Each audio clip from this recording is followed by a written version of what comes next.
Sir Umar सलामत साहब, अल्लाह उनको खुश रखे। आज वो DIG बन चुके हैं। इस गरीब आदमी की बहुत दादरासी करते रहे हैं। मैं उनके लिए आज भी दुआएं करता हूं। माशाल्लाह। एक राणा जौहर साहब हैं, DSP साहब, वो जहां भी लगे हुए हैं, अल्लाह उनको खुश रखे, आबाद रखे और महकमे में उनको तरक्की से नवाजे। वो मेरी दादरासी करते रहे हैं। बाकी मुतलका थाना टोटली मुझे लूला कहते हैं, लंगड़ा कहते हैं। इस तरह की मेरे साथ बदतमीजी करते हैं कि मेरी 60 साल उम्र हो गई है, मैं आपको बता नहीं सकता। एक टाउन से मजदूर हूँ सर, 28 साल फौजी फाउंडेशन में सर्विस की, वहाँ से रिटायर्ड हूँ। मेरे गांव का लोसरबाग था जो मुझसे 25,70,000 रुपया ले। जब मैंने थाने रिपोर्ट की तो उन्होंने मुझे काफी जलीलो ख्वार किया। मैंने भाई ये की रिट करके उसके बाद पर्चा करवाया। उसके बाद ये हुआ कि आपके महकमे में एक मौजम ASI है, मौजम नज़ीर, उसने हमारा कंप्रोमाइज कराता है मुकदमा नंबर 303 में और स्टाम्प कराता है कि आप उसकी जमानत कराने के पाबंद हैं। हाँ, तो वो पैसे देने का पाबंद। राइट। मैंने सर उस पे मान लिया। उसमें एक असलम चौधरी है, आप सुमड़ी जो ऐसे साहब ने, वो आपके तफ्तीशी थे? तफ्तीशी थे सर।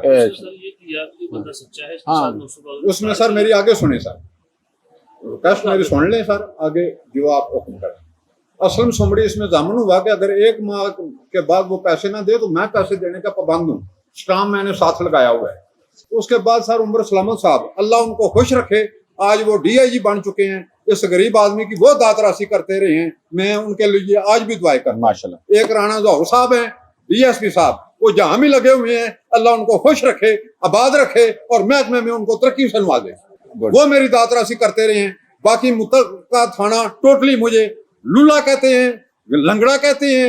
इस तरह की मेरे साथ बदतमीजी करते हैं कि मेरी 60 साल उम्र हो गई है, मैं आपको बता नहीं सकता। उसके बाद अब एक सेकंड, एक सर छोटी रह गई, 3 बंदे एक मिनट पहले एक ठीक है, यहाँ पे आपने जो आपका मसला है, जैसे जहां तक अभी तक मुझे एक बात का पता चला है कि आपका कॉम्प्रोमाइज हुआ जी, ठीक, लेकिन पैसे नहीं मिले जी। आपको चक्कर दे के या उस पार्टी ने शीशे में उतार के ठीक हो गया और आपके साथ एक एग्रीमेंट कर लिया, लेकिन उस पे अमल दरामद नहीं हुआ। आगे बात करें। उसमें सर वो जामन हुआ था असलम सुमड़ी। उसके बाद क्या असलम सुमड़ी जो जामन बना था कि अगर ये पैसे न दे तो मैं दूंगा, ठीक है। उसके बाद क्या होता है कि DPO उमर सलामत साहब ने थाने में फोन किया। यार इसको छोड़ें, अगली बात जो मैं पूछ रहा हूँ आपसे कि अब क्या है इस वक्त? अब ये है सर, ये 4 जामन हैं जो मुख्तलिफ मेरे दोनों मुकदमे में बनते रहे हैं। मैं उनके खिलाफ ये एप्लीकेशन दी है कि जामनों से या मुझे पैसे लेकर दिए जाए या उनके खिलाफ कार्रवाई की जाए। हाँ, ठीक है, इतनी की मेरी गुजारिश है। अब देखिए वो मैंने दी हुई है, वही दी हुई है। इनका करें जी काम, ये बनता है। जब आप मानते हैं कि इनके पैसे हैं तो फिर मिलना चाहिए। बहुत मेहरबानी सर।